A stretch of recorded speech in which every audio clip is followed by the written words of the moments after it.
protestantedigital.com. En Diálogos damos una cordial bienvenida a Shai Shemer. Bienvenido, bien hallado, Shai. Muchas gracias, bien hallados vosotros también. Gracias. Shai, en estos días, o desde hace varios días, Medio Oriente sigue acaparando la atención de buena parte del mundo interesado por las cuestiones verdaderas, más allá de la frivolidad.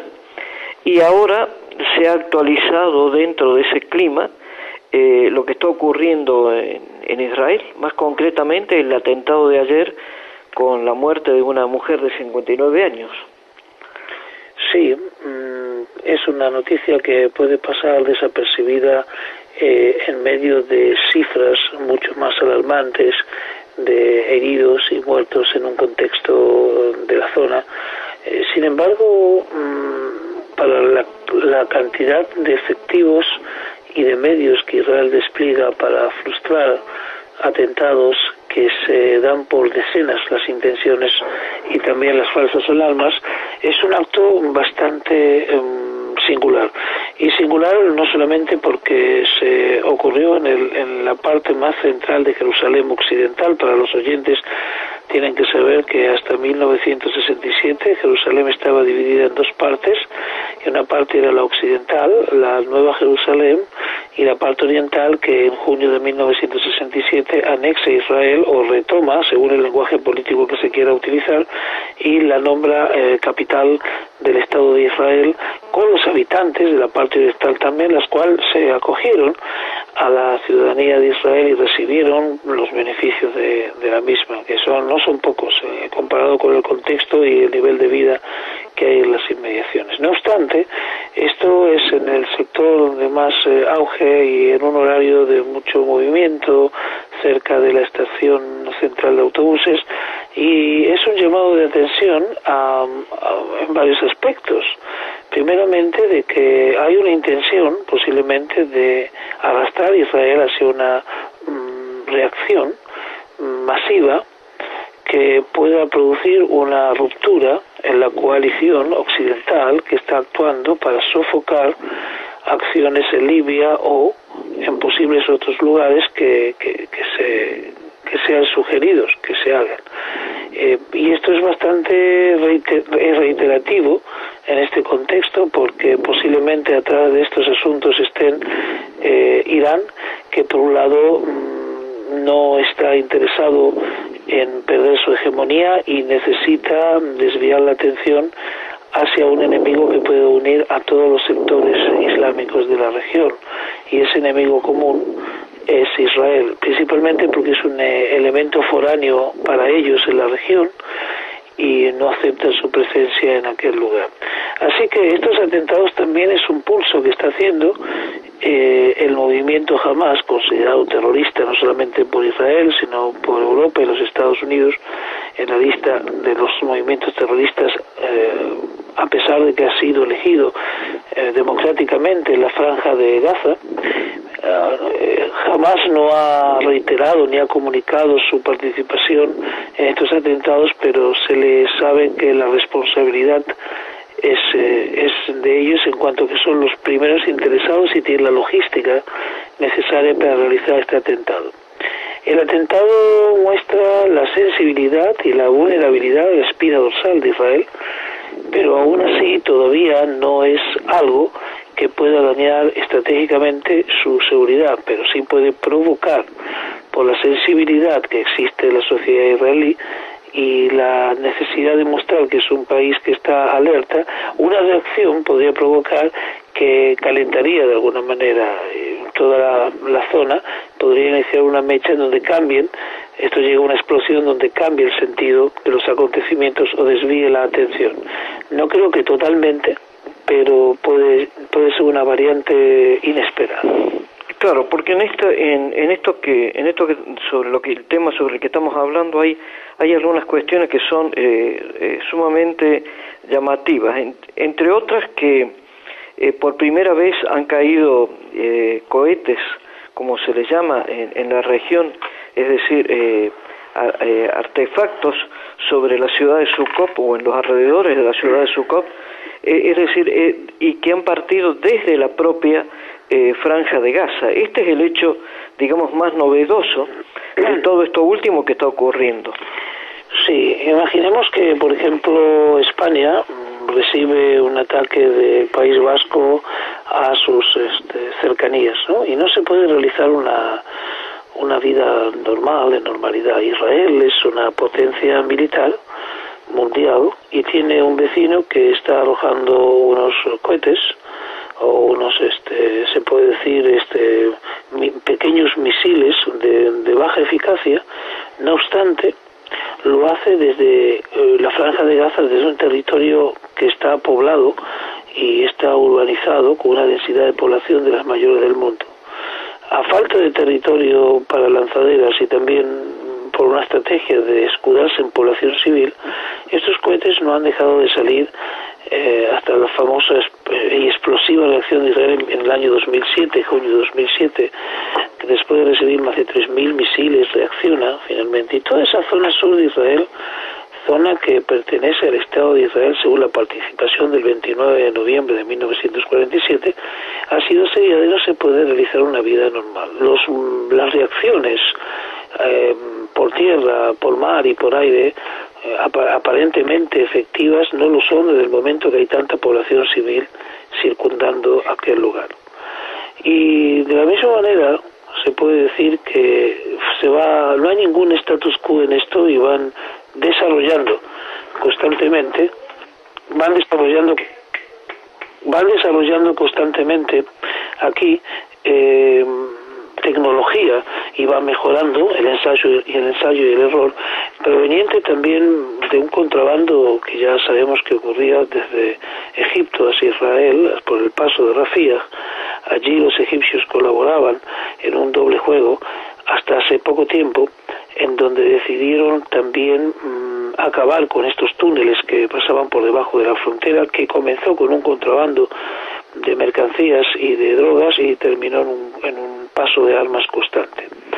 Los habitantes de Gaza, principalmente los que estaban en estas acciones, lograron mejorar estos misiles que llegaban a un alcance de 20 a 25 kilómetros, lo cual le daba a Israel una cortina de seguridad y la posibilidad de mantener una zona, sí, poblada, pero no tan densamente, que es la zona sur de Israel, la zona del Negev.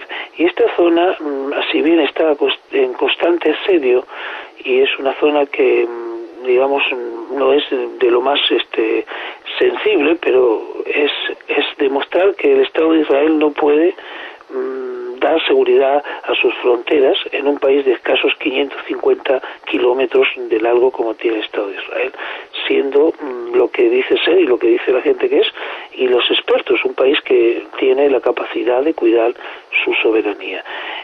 Pero esta cortina de 25 o digamos, ese margen, digamos. Sí, el margen o la longitud de 25 kilómetros nunca se había puesto en discusión, aunque se sospechaba que podía cambiar en cualquier momento, y ha ocurrido al caer de este artefacto llamado Grad en las cercanías de Rishon LeZion, que está lindante con el sur de Tel Aviv.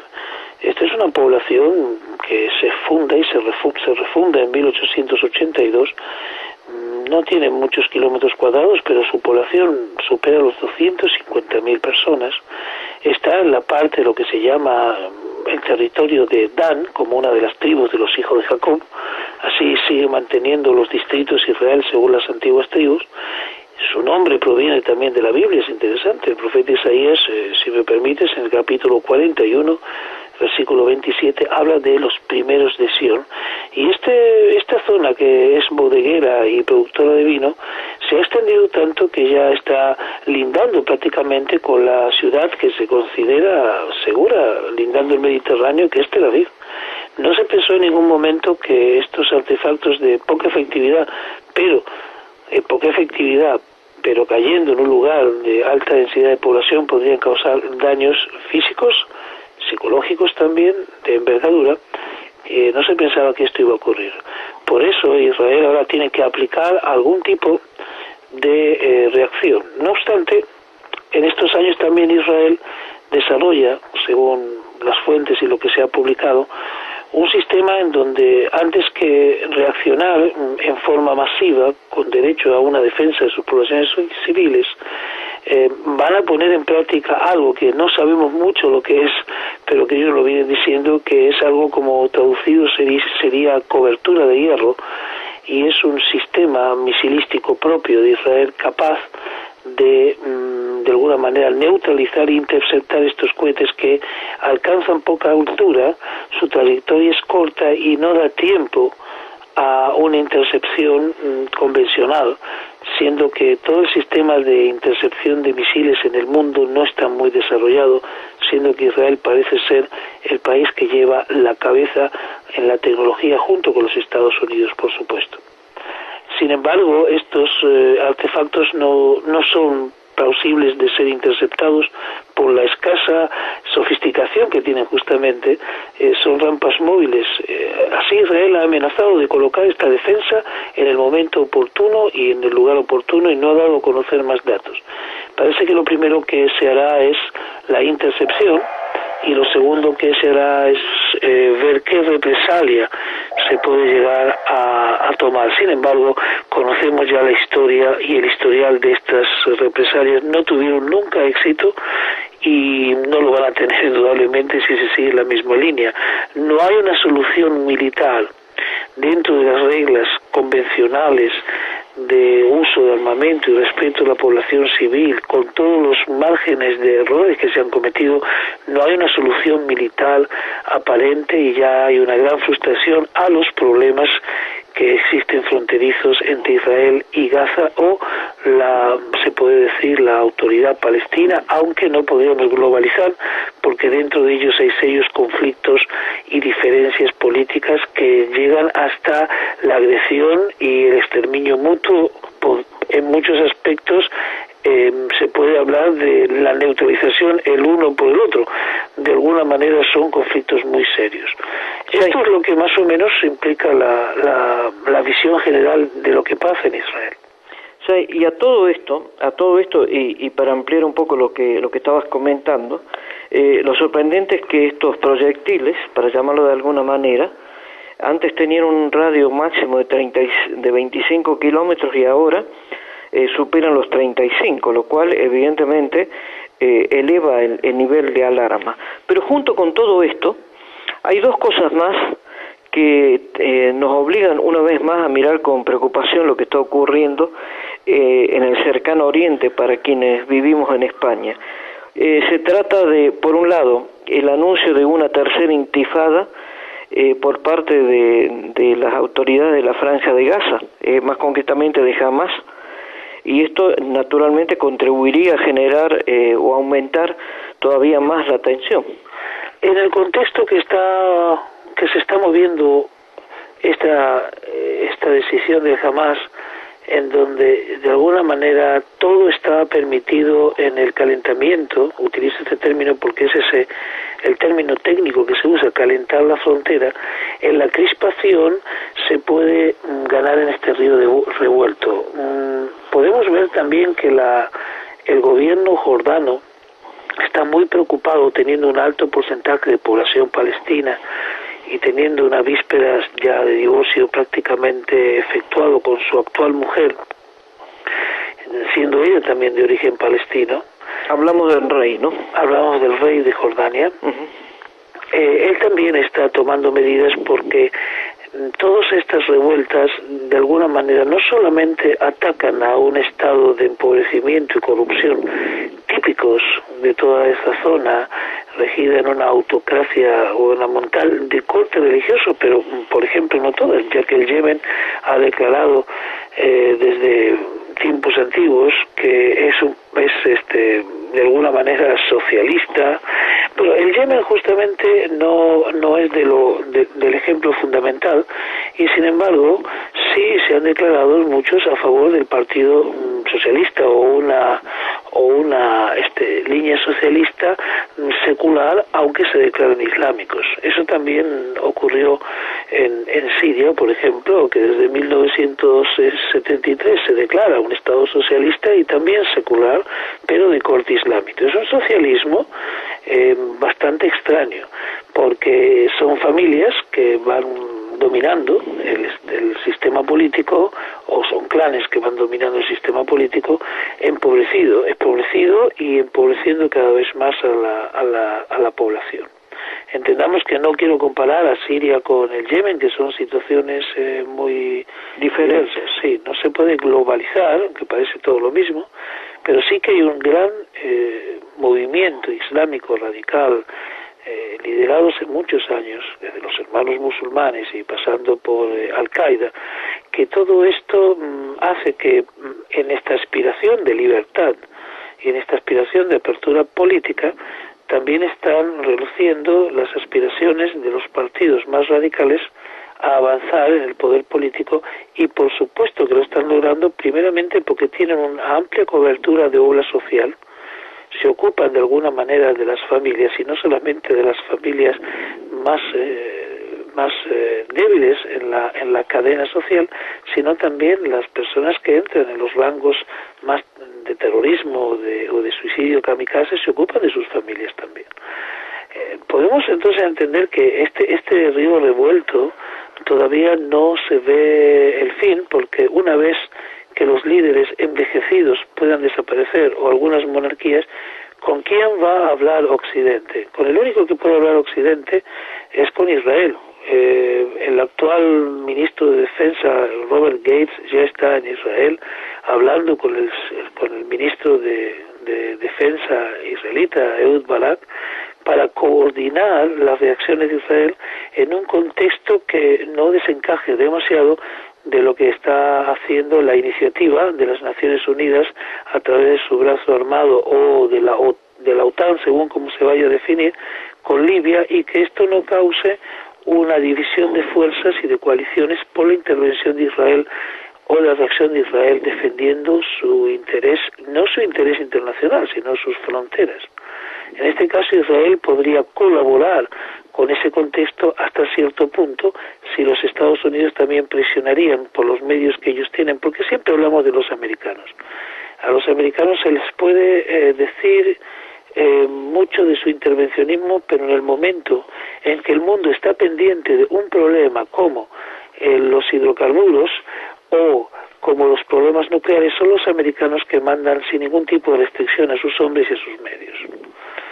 En ese caso tiene una posición clara de defensores de la democracia occidental, y yo creo que, aunque es una democracia y un sistema históricamente que ha cometido muchísimos errores y se le puede criticar y también enjuiciar, también sin ellos tomando la determinación que están tomando, no sé cómo las cosas seguirían, ya que la Europa en ese aspecto su papel no es preponderante, pero no es determinante a la hora de asumir posiciones.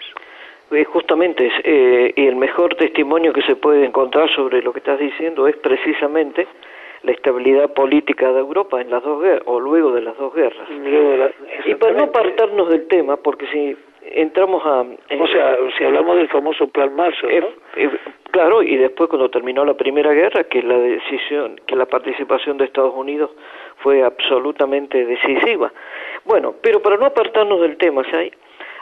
Hay otro ingrediente más en todo este clima, que a lo mejor puede haber personas que digan, bueno, pero en realidad esto es más de lo mismo, y nosotros creemos de que no es más de lo mismo, porque has nombrado a Siria, y Siria en este momento está, justamente en estas horas, está viviendo un importante movimiento opositor al presidente Assad, bueno, al autonombrado presidente Assad, y incluso con una cantidad de muertos realmente notable. Se habla de 25, 47 o más de 100 muertos según la fuente, y todo esto contribuye a que ese río revuelto del que hablabas se ponga más bravo todavía.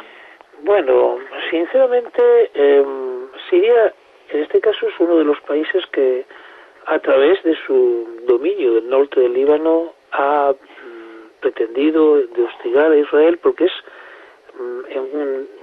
un enemigo, se puede decir, del punto de vista de Israel, que no ha querido, a diferencia de Egipto, firmar tratados de paz, de una paz que puede ser muy cuestionada, pero tratados al fin, y que es una frontera que, si bien está tranquila, a través del territorio libanés se han enfrentado la aviación siria con la aviación israelí, y han tenido hasta el día de hoy una gran contingencia. No nos olvidemos de que la amenaza militar que puede tener la autoridad palestina, y esto lo dicen los expertos, no lo digo yo, es mínima con respecto a lo que puede ser enfrentarse con un ejército que no solamente es un ejército con experiencia.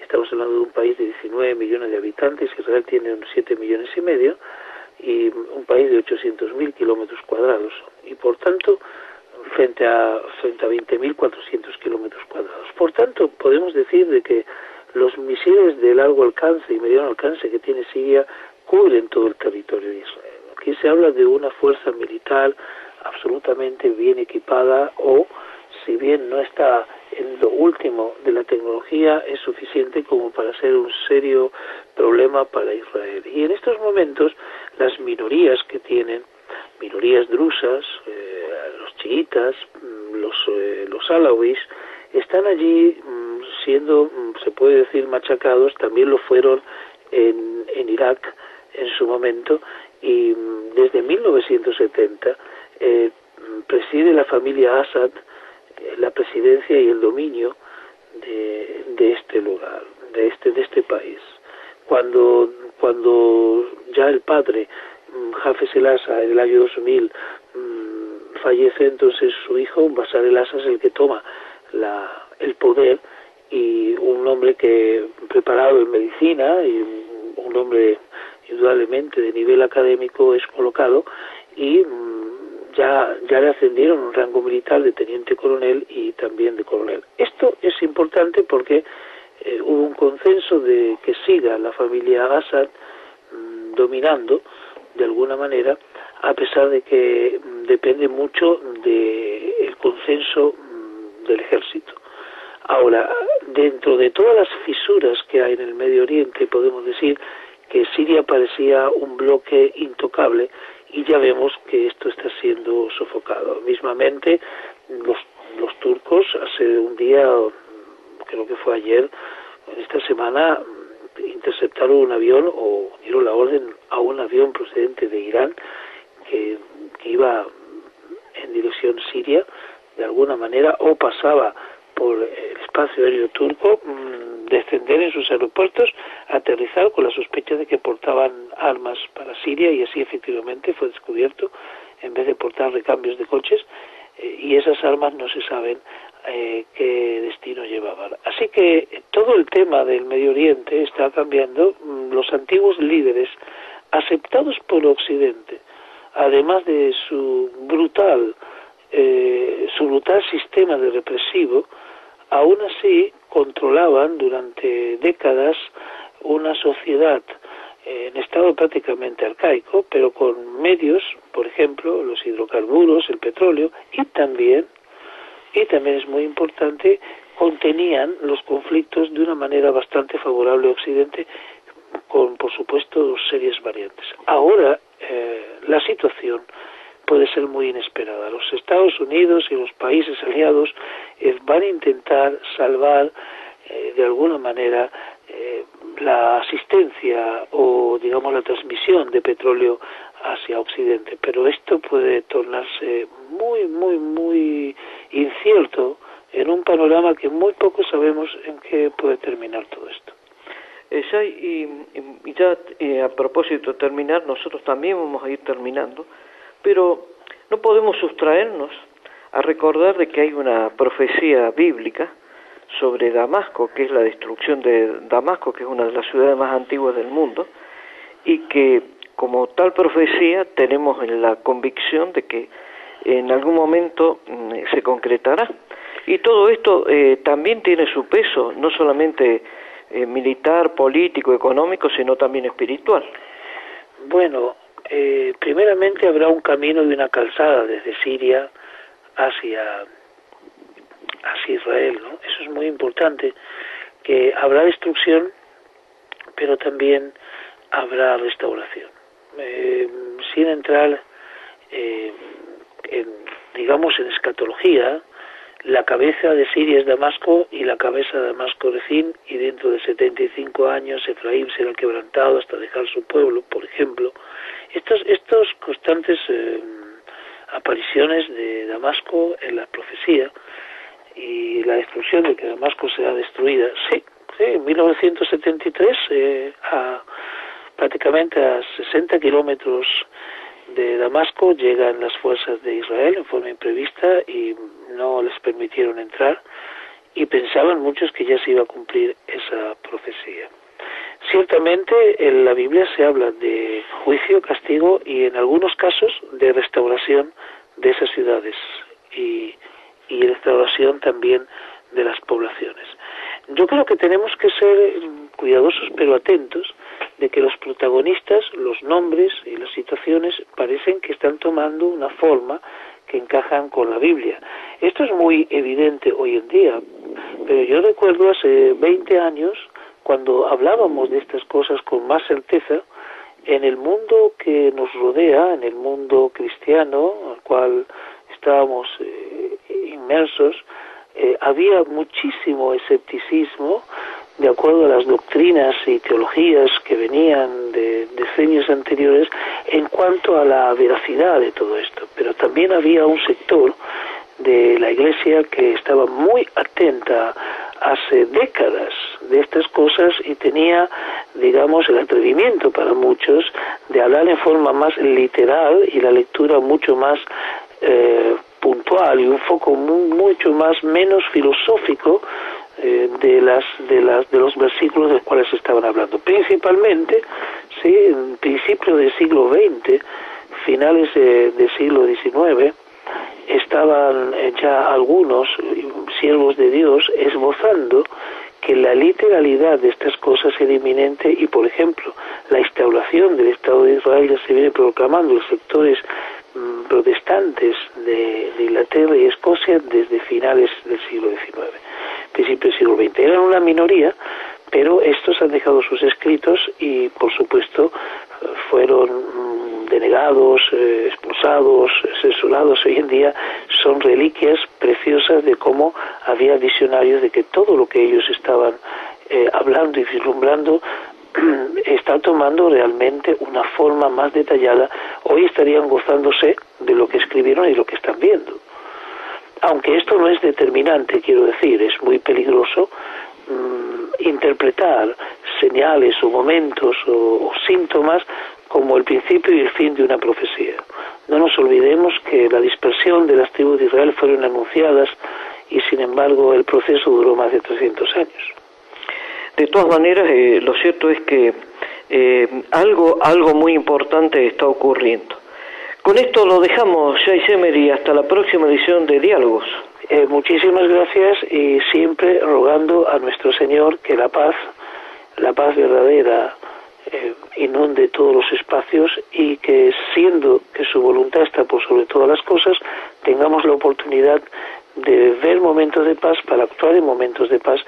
Y si de no ser así, somos enviados como mensajeros de paz. En medio de todos estos conflictos nos toca a nosotros una función fundamental, que es equilibrar, que es no sobredimensionar las cosas, llevar bálsamo y llevar un mensaje de esperanza y expectativa, yo creo, a todas las partes, porque hay que hacer de ese aspecto, como se dice, excepción de personas.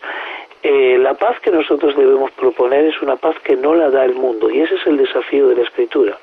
El Señor lo dijo: mi paz os dejo, mi paz os doy. Es un desafío que tiene que estar por encima de los argumentos y de los razonamientos filosóficos, y entrar en un conocimiento de la palabra, en un conocimiento del hacedor de la palabra superior a todo argumento humano. Gracias, Shai y Shemer, y hasta la próxima. Bendiciones, gracias. protestantedigital.com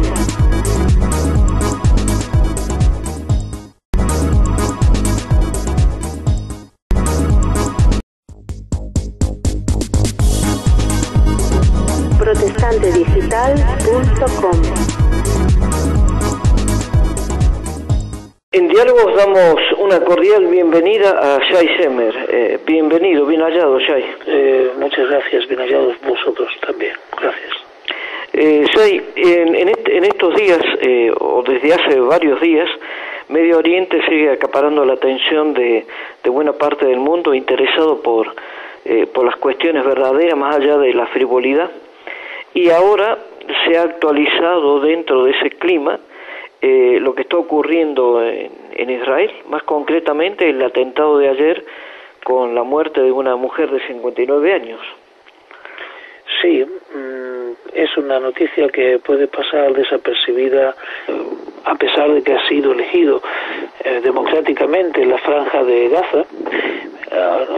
Jamás no ha reiterado ni ha comunicado su participación en estos atentados, pero se le sabe que la responsabilidad es de ellos, en cuanto que son los primeros interesados y tienen la logística necesaria para realizar este atentado. El atentado muestra la sensibilidad y la vulnerabilidad de la espina dorsal de Israel, pero aún así todavía no es algo que pueda dañar estratégicamente su seguridad, pero sí puede provocar, por la sensibilidad que existe en la sociedad israelí y la necesidad de mostrar que es un país que está alerta, una reacción podría provocar que calentaría de alguna manera toda la zona. Podrían en ciertos lugares que sean sugeridos, que se hagan. Y esto es bastante reiterativo en este contexto, porque posiblemente atrás de estos asuntos estén Irán, que por un lado no está interesado en perder su hegemonía y necesita desviar la atención hacia un enemigo que puede unir a todos los sectores islámicos de la región, y ese enemigo común es Israel, principalmente porque es un elemento foráneo para ellos en la región y no aceptan su presencia en aquel lugar. Así que estos atentados también es un pulso que está haciendo el movimiento Hamas, considerado terrorista no solamente por Israel, sino por Europa y los Estados Unidos. En la lista de los movimientos terroristas nombra capital del Estado de Israel, con los habitantes de la parte oriental también, las cuales se acogieron a la ciudadanía de Israel y recibieron los beneficios de la misma, que no son pocos comparado con el contexto y el nivel de vida que hay en las inmediaciones. No obstante, esto es en el sector donde más auge y en un horario de mucho movimiento, cerca de la estación central de autobuses, y es un llamado de atención en varios aspectos. Primeramente, de que hay una intención posiblemente de arrastrar a Israel hacia una reacción masiva que pueda producir una ruptura en la coalición occidental que está actuando para sofocar acciones en Libia o en posibles en medio de cifras mucho más alarmantes de heridos y muertos en un contexto de la zona. Sin embargo, para la cantidad de efectivos y de medios que Israel despliega para frustrar atentados que se dan por decenas las intenciones y también las falsas alarmas, es un acto bastante singular. Y singular no solamente porque se ocurrió en la parte más central de Jerusalén occidental. Para los oyentes tienen que saber que hasta 1967 Jerusalén estaba dividida en dos partes, y una parte era la occidental, la Nueva Jerusalén, y la parte oriental, que en junio de 1967 anexa Israel o retoma, según el lenguaje político que se quiera utilizar, y la